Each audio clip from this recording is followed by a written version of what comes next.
I'm Dr. Abbasi. I'm introducing Dr. Coach, who is a PM&R, and most of us don't really know what it is.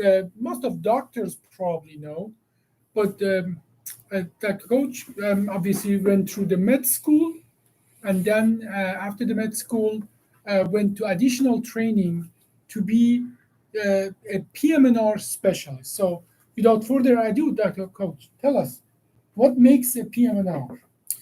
So PM&R stands for Physical Medicine and Rehabilitation, and we're all about function and restoring function that's been lost to individuals for whatever reason. So it can be, for example, they had a stroke, they had a traumatic brain injury, they broke a bone, whatever it is. If they've lost function, we like to help restore the function. Function is kind of to PM&R what the heart is to cardiology or what the kidney is to nephrology. It's kind of our organ system that we work with. Now, obviously, you go through the med school like all the other doctors. Now, after the med school, how long does it take for somebody who has gone through the med school to be a PM&R specialist? It's 4 years. You do 1 year of internal medicine, and then you do 3 years of PM&R specific stuff. And what are those PM&R specific stuff? Right. So PM&R, you can broadly categorize into two categories. So there's inpatient PM&R and outpatient PM&R. So inpatient PM&R really deals with things like stroke rehab and traumatic brain injury rehab, spinal cord injury rehab, pediatric rehab, and ortho rehab. So if someone's had a total hip or total knee, they can come to us if they need rehab after that. Outpatient rehab is more like sports medicine, pain medicine, and that's kind of where my heart is in the outpatient side of things. What do you think is the most misconception about from among people who know what PM&R is about what you do, your specialty? What do you think? First, I want to say that PM&R is not a new field. PM&R is twice as old as emergency medicine, but no one makes TV shows about PM&R, so no one really knows about PM&R. But it's pretty old. It started in the 40s. It started by a doctor named Howard Rusk, who actually ended up coming to NYU, and he developed PM&R, and that's actually the program. His program is the one that I went to for my residency, Rusk Institute at NYU.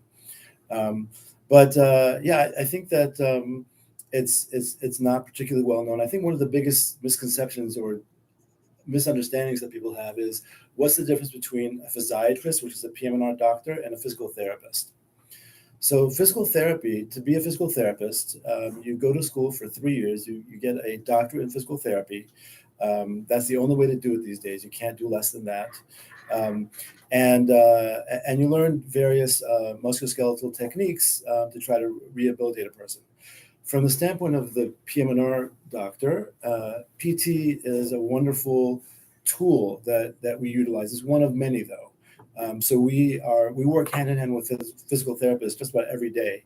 But we also use occupational therapists and speech language pathologists, psychologists, psychiatrists, nurses. PM&R is very much a multidisciplinary type of approach to medicine and to helping the patients. And so everyone on the PM&R team has their own individual role, and we generally do not try to infringe on anybody else's role. And everyone's sort of well respected in the team. Everyone does what they're supposed to do, and it all works out for the patient's good. And for a long time, I think I thought PM&R, even during my med school and so on, that PM&R, they do mostly pain management. I know that is a big part of what you do, but how do you distinguish in that?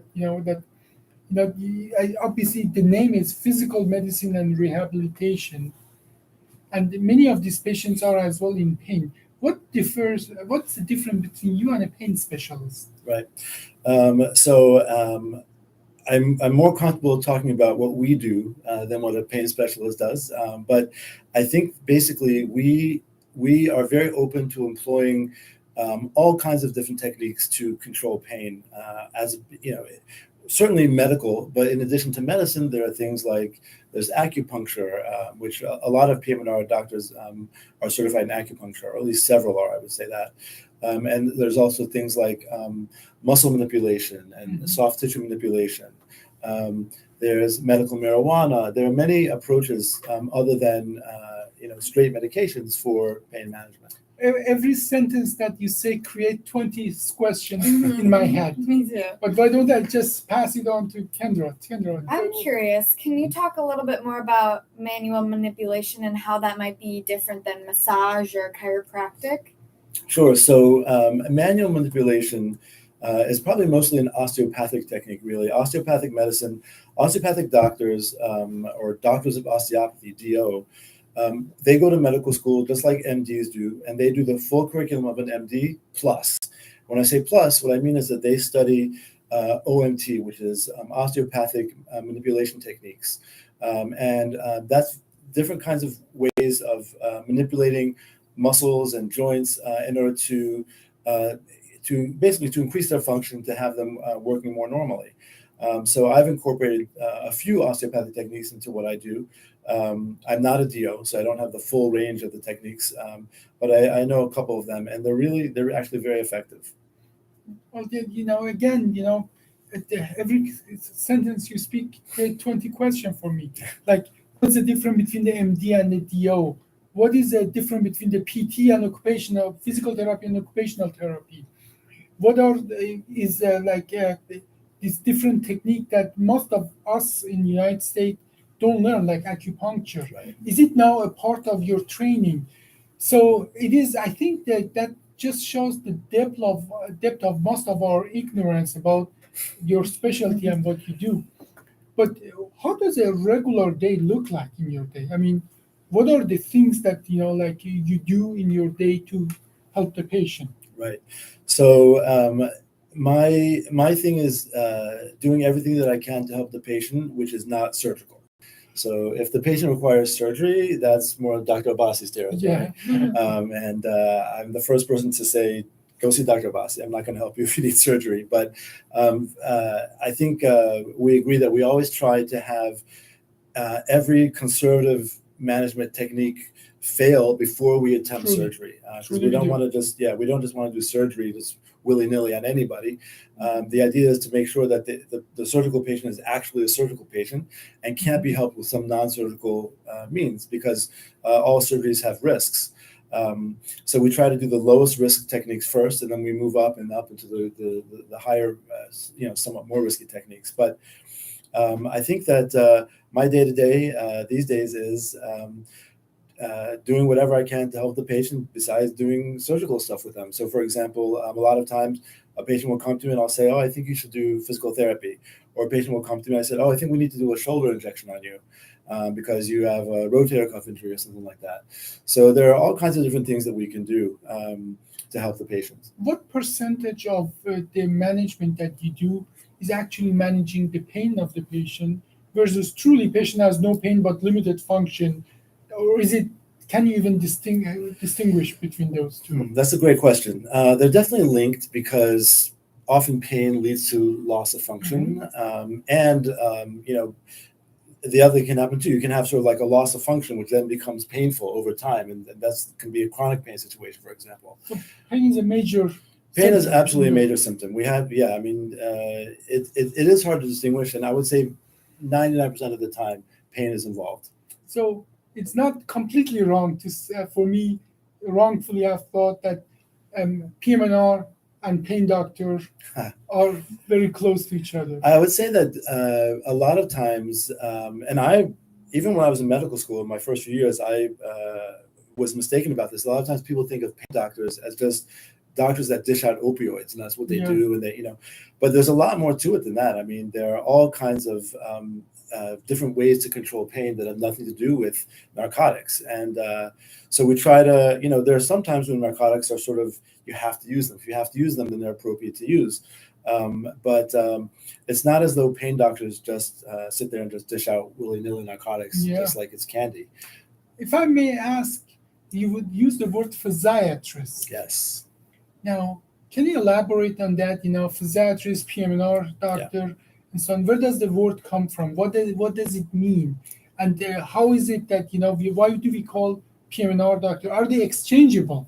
Tell us a little about that. That's your specialty. Yes. So physiatrists and PM&R doc are totally interchangeable. It means the same thing. Some people even call it a physiatrist. But it means the same thing. It's just a doctor who's done a residency and learning how to restore function to people. Okay. And you talked about some of the methods beside the surgery. You mentioned physical therapy. You mentioned injections. Yes. You mentioned as well acupuncture. I think many of our listeners might be interested in acupuncture. Yeah. No, and to be fair, I am trained in Germany and United States, which the training is very similar, but it does not include any Eastern kind of medicine. Now, are we changing now? Are we including the Eastern medicine? And tell us about your training. What not traditional Western education did involve specifically acupuncture? Tell me a little about it. That's a great question. So in general, physiatry, PM&R is open to anything that might help a patient. So we don't care East, West, Jupiter, Mars. If it can help a patient, we're going to try to help them. So it happens to be that there are many studies showing that acupuncture is effective, particularly electroacupuncture. And to the point where many insurance companies now will reimburse for acupuncture. So it's covered, especially for low back pain, but for other indications as well. Can you clarify what the electroacupuncture means? Yeah. So what we do is they're very small needles, and we put these little needles into your muscles in different places. For example, if you have low back pain, there's specific points that we can insert needles into. Then we attach electrodes to the needles, and we run a current through the electrodes, and that creates kind of a buzzing sensation for the patient. How big is that electricity that flows through? It depends on which protocol you're using, but it's very small. It's nothing. You're not going to get zapped or cooked. Okay. And in fact, there's another. Have you tried it? Yes, of course. Oh, good. Absolutely. Yes. No, it's actually. It's the kind of thing where if the patient can't tolerate it, you just turn down the thing a little bit, and then you get to a point where they can tolerate it. So. Did we invent it in West, or was it invented already in China? It's been invented and reinvented several times in China. Japan has a version of it. Korea has a version of it. So there have been. It's very interesting, actually. The history of it is fascinating. So. And I'm not an expert in the history of it, but I remember this part, which is that so also to go back to something you asked earlier. It's not a normal part of our curriculum, the acupuncture. Several of us in my class took a course at Downstate Medical Center in acupuncture, which is separate from, it was on nights and weekends. So you don't have to learn that. You don't automatically learn it. Okay. Right. You don't automatically learn it to be PM&R. But you did. But I did. Why did you? Another tool in my toolbox. Yeah. I admire that. Yeah. Why not, Yeah. So I like to have, and I'm not sure if anybody really understands exactly the mechanism by which it works. The traditional Chinese medicine kind of has some explanations, but I don't think that the way they understood the body 5,000 years ago is necessarily relevant to how we understand the body today. So I'm not sure those explanations are complete or absolutely accurate.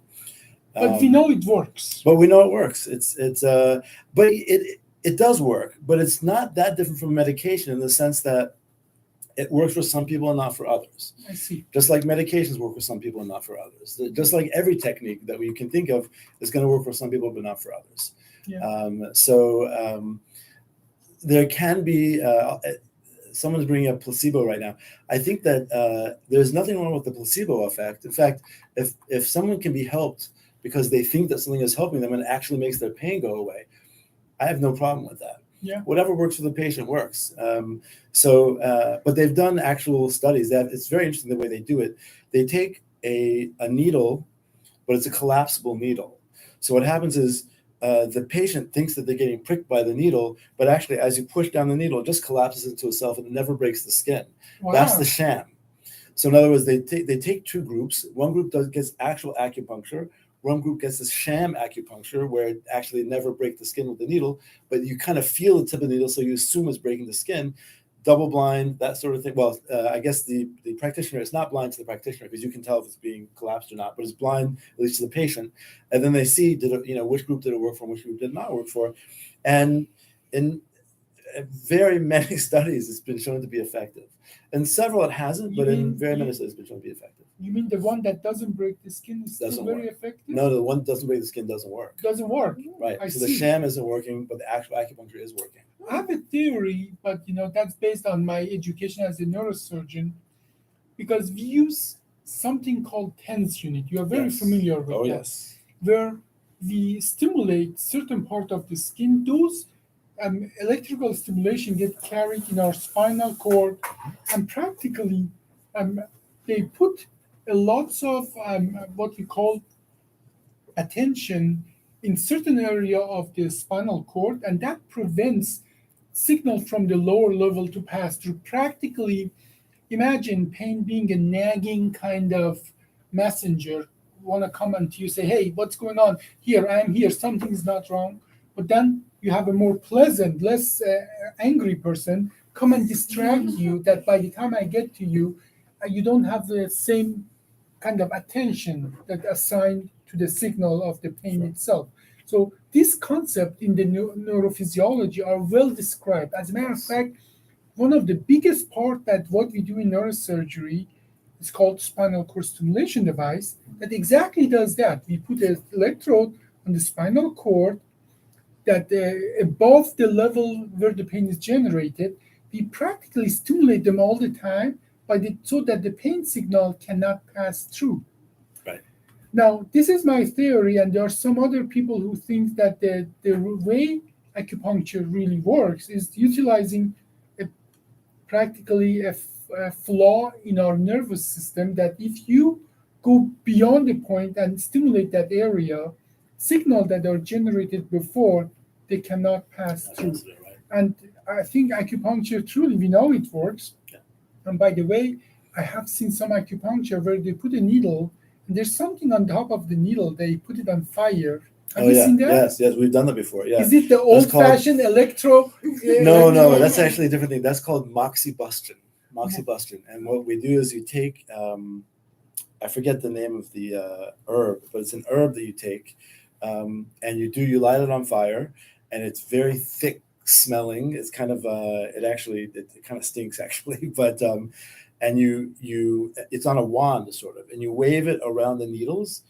And yeah, patients say that it feels, they get like a sense of warmth and a sense of almost healing from it. I don't know that that's like a substitute for electroacupuncture. I mean, most of the studies were done on electroacupuncture, not done on moxibustion. Mm-hmm. Some have been, I think. There are a lot of interesting things. There's something called cupping, which is very interesting as well. We actually had, this is kind of a funny story. In my medical school class, we had two Chinese twins. And just as a quick aside, when we were in our gynecological rotation, one of our professors was telling us that the incidence of twins is almost never. It's very, very low in the Asian community. And so he actually asked the question, has anyone ever seen a Chinese twin? And so one of the twins was in our class, and he said, I am a Chinese twin. But the reason why I bring them up is that they grew up being cupped whenever they had a cold, whenever they got sick in a certain way, and their parents would cup them. So I don't know exactly. I've never had it myself, and I've never studied it. But from the way that they describe it, they take like a glass or some sort of vesicle like that, and they heat it up, and they put it over the area that supposedly is the sickest or something like that. And a lot of times it actually leaves kind of a bruise. It goes away quickly and doesn't create any permanent damage. And it was a natural part of their life growing up, and they never questioned it. I mean, whenever they got a cold, they can't, to hear them talk about it, they say, I can't prove that it wasn't just the cold going away by itself, or it was the cupping, but whenever they cupped us, the cold seemed to go away. So we are in our pretty much our offices that's going to be. Are you going to do cupping in this office? No, I'm not going to do cupping. I've never studied it. I don't want to So do cupping. popular. But it's very popular. It's very popular. I believe Michael Phelps from the Olympics did it. Yeah. It's very, I think all of those things do boil down to what you were talking about before, which we call it the gate control theory. Gate control theory. Right. And in fact, probably the oldest known application of the gate control theory, as described by one of my medical school professors, is when a kid gets a boo-boo and the mom kisses it. Mhm. So what you're doing is you're influencing the pain sensation, and you're sort of not exactly electrically, but you're still creating like a diversion, like you were saying, a nicer guy coming along and kind of helping to make the pain go away a little bit. So some people think that's actually that kind of works. And same thing with, if you get hurt and you kind of rub it, feels a little better, that may also be a kind of a strange application of the gate control theory, but some people think that's what it is. So, what are you going to do in this office? I would like to do. Who should come to you? Yeah, who should come to me? Honestly, anyone who needs their function restored for whatever reason should come to me. I think the great thing about where I'm currently working is that we have at Inspired Spine, we have sort of the perfect setup because we can treat people for any kind of pretty much any illness that they really have. I mean, within certain limitations, we're not going to treat genitourinary kind of thing, but in general, if you have any joint pain at all, whether it's shoulder or knee or hip or spine, you can come to us and we'll start off at the lowest level, the least invasive, which would be coming to see me. And if absolutely necessary, you get scaled up the ladder. And if absolutely necessary, you'll see Dr. Abbasi or Dr. Kim. So it's kind of an all-encompassing kind of system that we have. And I think it's really good that we're in direct communication with each other. Yeah. So it's not like some random doctor referring to you where we don't, the patient gets lost in the middle or they never talk to each other, where we work right next to each other. So and I think this communication peer-to-peer really help us to do the best we can with the least amount of invasiveness. Exactly. So, Kendra, you go to your question. I know you put lots of good questions in place. I have a whole list. Go ahead. We were thinking of having another whole separate podcast for advice for pre-med students or current medical students. So maybe we can get into it a little bit then. But I'm curious, what made you choose to go to med school in the first place? Oh, okay. That's a little bit of a long story, but I'll try to make it short. We can definitely save that one. So I have I think a fairly unique story, which is that I graduated college in the early 90s, and I became a personal trainer. And I was a personal trainer for about 20 years before I went to medical school. So it gave me a really good basis for musculoskeletal anatomy and kind of the function of the muscles. Medical school was sort of a natural bridge for me, really, to do what I'm doing now. I think that it was just like an extension of what I was doing before. So I knew from the very outset that I wanted to do physical medicine rehabilitation because I had patients that had PM&R docs, and I just thought that those docs were really cool. And then, they understood anatomy in the way that I understood anatomy as a personal trainer, and we could speak that way. Some other doctors don't necessarily have that comfort with the musculoskeletal system. For example, if you're a GI doctor, you're very, very good at the colon and at the liver and those kind of things, but you may not be the best when it comes to, and of course, in medical school, we all learn it, but you only get good at what you do on a day-to-day basis in your job. So people sometimes forget. But PM&R docs always remember our musculoskeletal anatomy because we're so involved with that's what we do every day. And we know, we don't know our colons and our livers as well as GI docs do, and but we do know our biceps and our pectoralis minor better than the GI docs do. So it's what you do. So I think that for me, being a trainer was very satisfying. I loved my job. I like to think that I was very good at it. But I felt like I needed a little more challenge in my life. I was, my late 30s, and I felt like I had sort of trained everybody from professional athletes to little ladies to pregnant mothers to kids, and people who wanted better six packs and people who just needed to figure out how to pick up their toothbrush if they dropped it. and I just had I felt like my brain was starting to stagnate a little bit, and I wanted a little more challenge. So my first thought was physical therapy school. And in order to apply to physical therapy school, you have to shadow a physical therapist for 150 hours. I did that. And I realized that it wasn't that different at its core from what I was doing already as a personal trainer, especially because the last half of my career, I was mostly dealing with medical cases. So, whether it be obese people or people with multiple sclerosis or those kinds of situations. So that wasn't different enough for me. It felt like the things that I couldn't do as a personal trainer, that physical therapists can do, are what we call the modalities. So they can do electric stim, which I couldn't do. They could do ultrasound, which I couldn't do.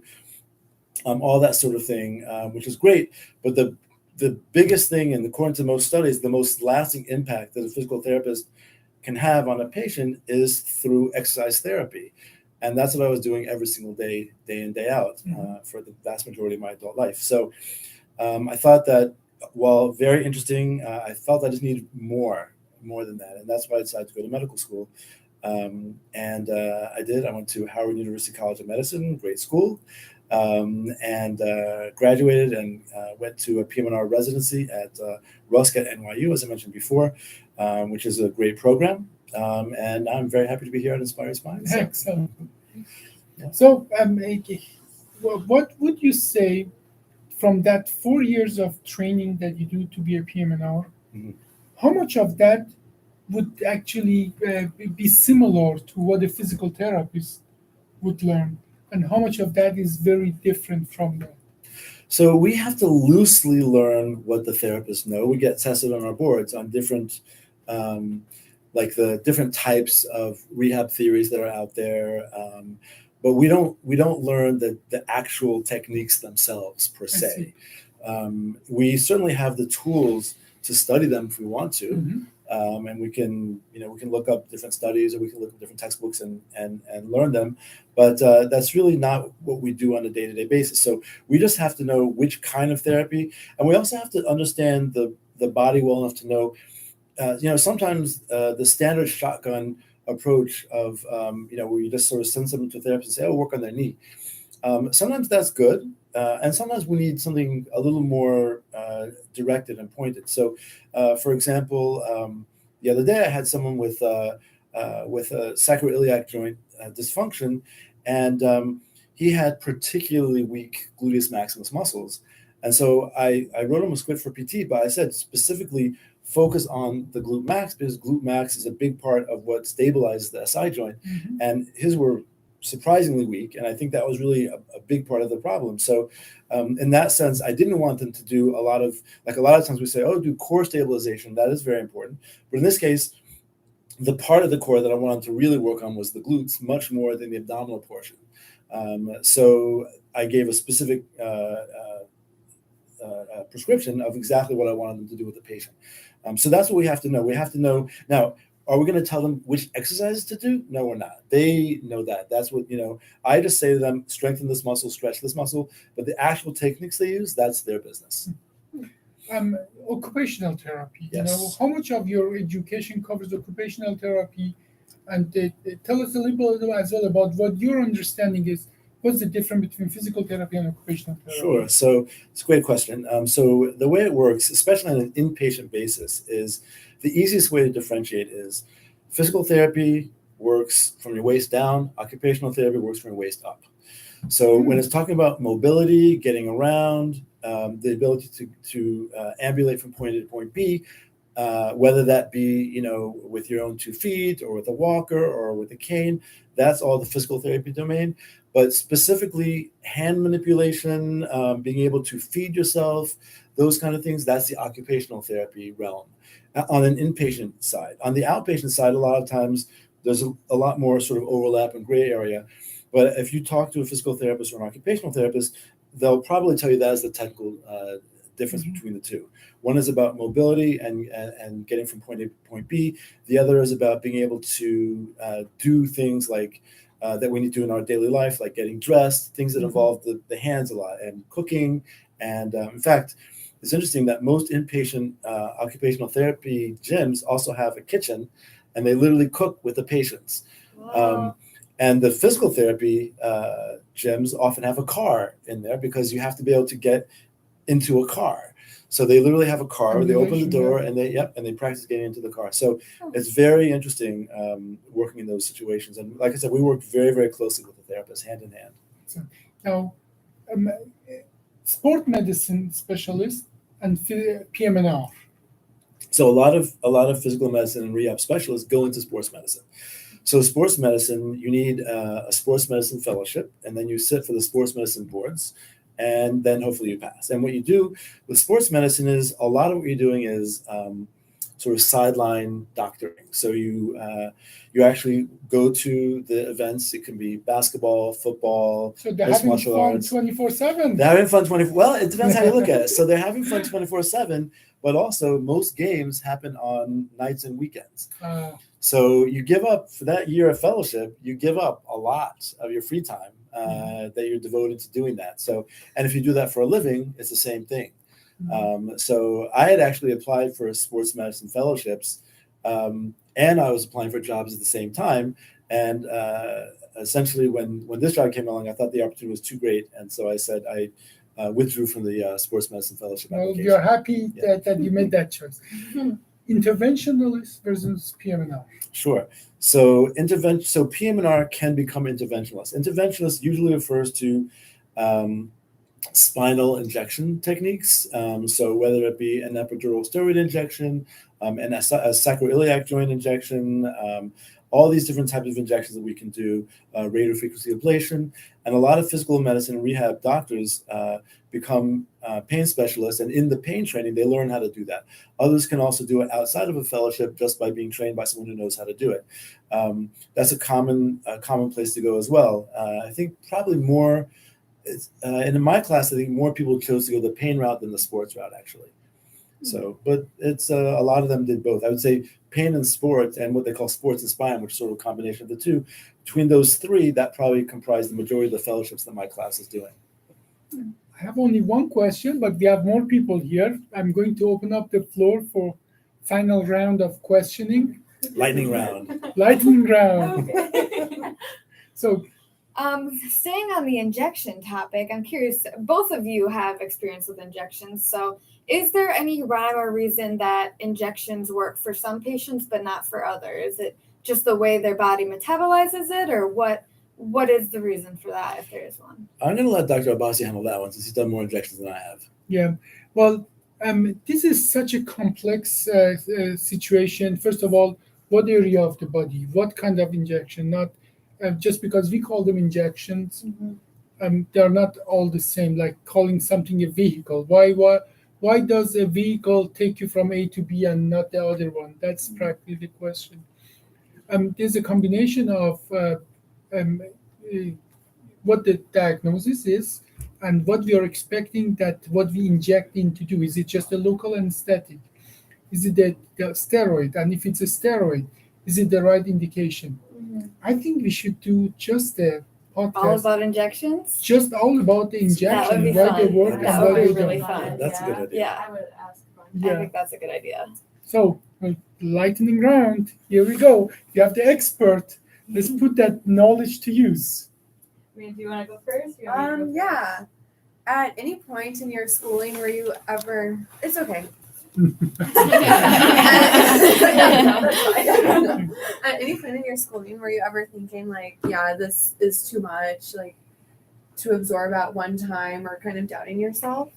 Oh, every day. I mean, that's medical school. I mean, in medical school, they talk about it's like trying to drink from a fire hose. All this information is coming right at your face. The vast majority of it is rushing past you. You can only get so much. In medical school, I felt, and a lot of my colleagues felt the same way because we talked about it all the time. You kind of just know you're always going to be a step behind, and you just have to be okay with that knowledge. Which is not, if most of us. Medical school, all of our schooling before that, we were a step ahead. Yeah. So all of a sudden you go to medical school and it's just so much information, especially the first 2 years. The first 2 years are your preclinical years, which is where you learn, they essentially, I heard one person describing it this way, and I agree with it. They're taking you halfway to a PhD in a multitude of fields, in immunology, in biochemistry, in just so many things that we learn. Anatomy. In fact, not from my class, but someone from a few classes before me in my medical school, since he was taken halfway to a PhD in medical school, he decided to quit medical school and get the rest of his PhD, and was one of my mentors in the anatomy lab. So he literally, utilized what he had already learned in medical school and decided, I'm just going to do a full PhD and become an It's anatomist. like shoots and ladders. Yeah, exactly. Some of exactly. us are so bored do an MD and PhD at the same time. Yeah, there's that too. There's that It's a too. small population. I know, I was So I mean, I think that for me it was definitely a challenge, but it's really not. It's not as much about. I mean, a lot of people say, "Oh, doctors are so smart." Or whatever. It's some are and some aren't, and really, it really boils down more to work ethic than anything else. If you have a good work ethic and you have just average brains, you'll do fine in med school. If you have excellent brains and no work ethic, you will fail in med school. You have to have a work ethic, and I think that's more important. Working hard is way more important than IQ. I for medical totally can second that. Yeah. That the work ethic and willingness to go that far and take all the things that coming at you. Well, It's and more work than- efficiency too is something that we were talking about. You can be a really hard worker, but you're inefficient. You're not. No, getting you the do job need, done. yeah, exactly. That's You true. need a balance. Yeah. You need a balance, but Yeah. you cannot, if you have to be to a certain degree average smart. Mm-hmm. You Yeah, don't have to be that's right. extraordinary smart to be a doctor. You have to be average smart, but you can compensate for smartness with hard work, but you cannot compensate for, you cannot be lazy and just say, I'm so intelligent, I can be lazy. Right. That does not Doesn't work. learn how to work smarter, but you can't really learn how to work harder. Yeah. True. I mean, so that's I think that's really it. Like everyone that I knew that did well in medical school, was a hard worker. And don't get me wrong, there are hard workers that also didn't do well in medical school, unfortunately. But that's not most people. Most people who worked hard in medical school did well. Mm-hmm. There's And exceptions graduated. to every rule. Yeah, Mhm. no exceptions to every rule. Yeah. I actually do have another question. I know you have some background, like you started off with personal training. Before you decided to become a PM&R, did you? Because we kind of talked about Chinese medicine a little You bit. should come like- sit here. we kind of talked about Western versus non-Western medicine a little bit. Yeah. What was your take on like non-Western medicine before you became educated and kind of trained in different techniques? I didn't really know much about it. I was under the impression that it wasn't particularly data driven, Mhm. which is actually not true. At least the stuff that we do tends to be data driven. I mean, the acupuncture, for example, has been shown to work in many studies. So, I mean, but I sort of got the feeling that it wasn't really that evidence based, and I didn't have much to do with it, honestly, before. But I'm glad that I, opened my mind. Yeah. I mean, and in general, physiatry is a pretty open specialty. We're like I said, whatever works, we're happy to use it. Okay, I like that answer. Yeah. Interesting. Do you have some questions? I do. I don't Yeah. know. I Come kind on, of. Come on, come with supervisor. Okay. Okay. Rotating. I know. chair. Little Rotating rotate. chairs. Here we go.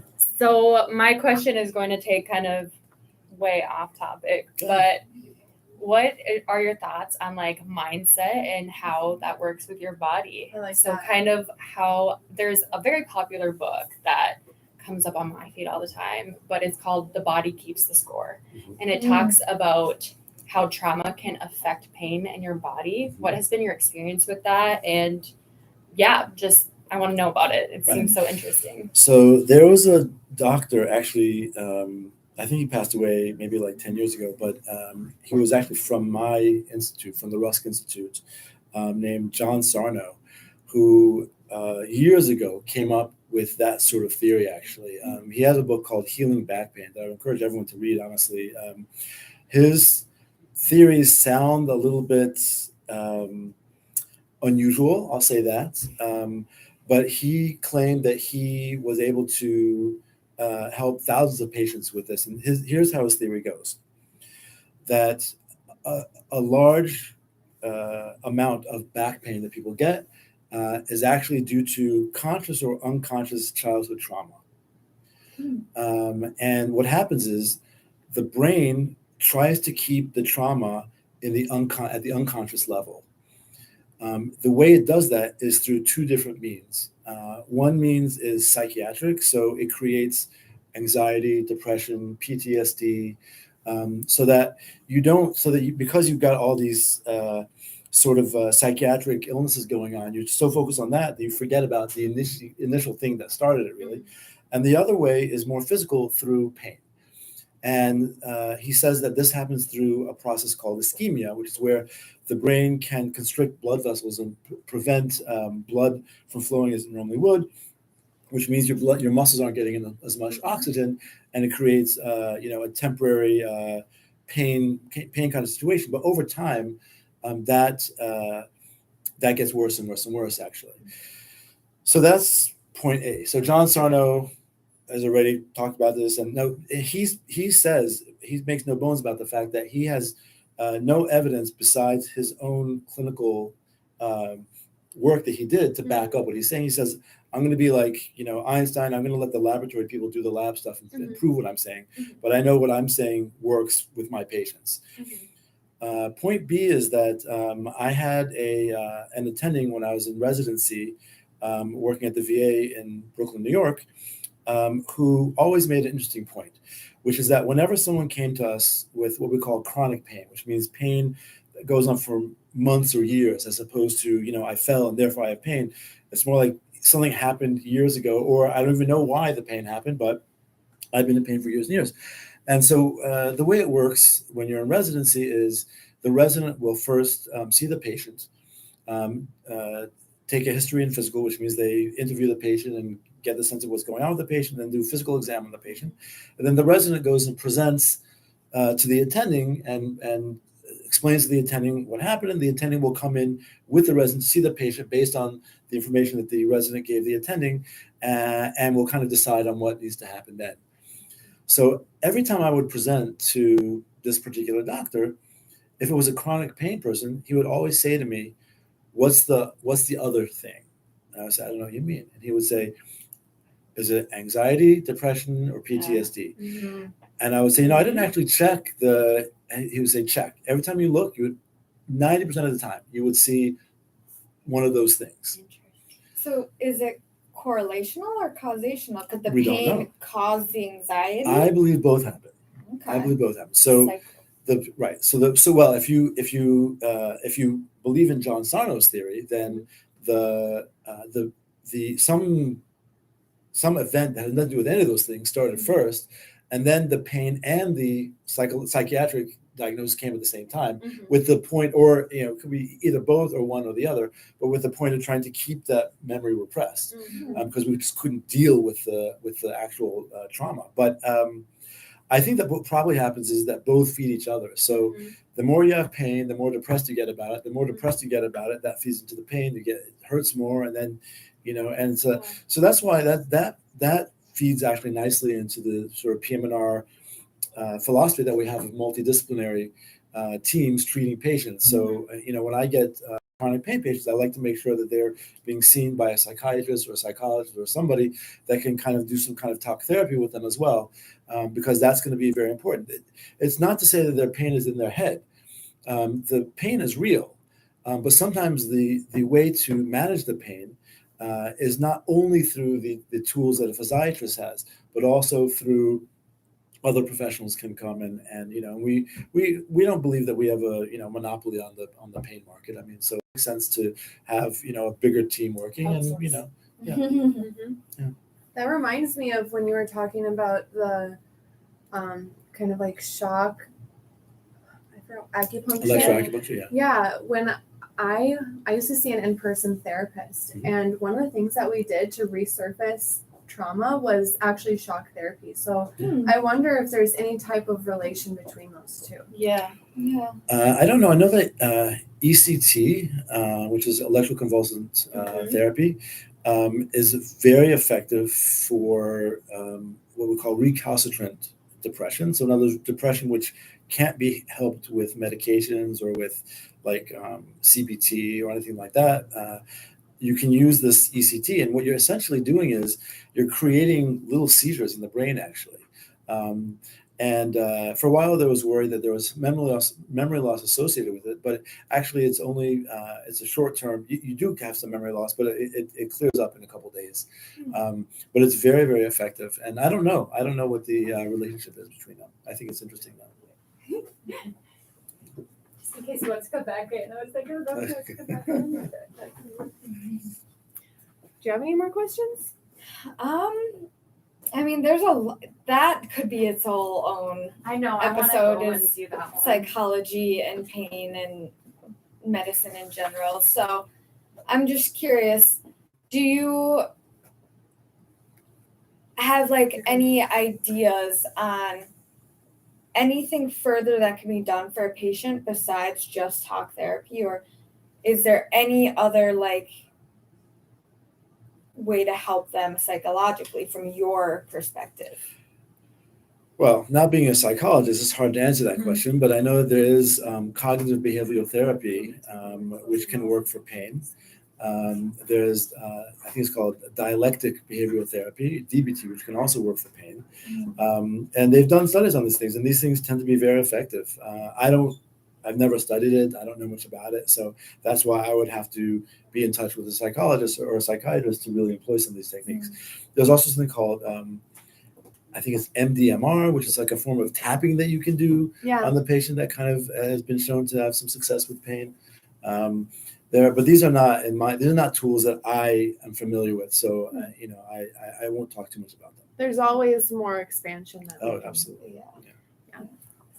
Well, everybody, thank you for joining us. There will be a record of this, and this sounds like lots of conversation that we can continue, including pre-med and injections, and as well, submit your questions to Amanda. Amanda will gather all the questions you have, and we make sure that in the future conversation we include them. Well, thank you very much for joining us from all of us in Inspired Spine and IS Life. Thanks, guys. All right. Thank you. Bye, everybody. See you next week.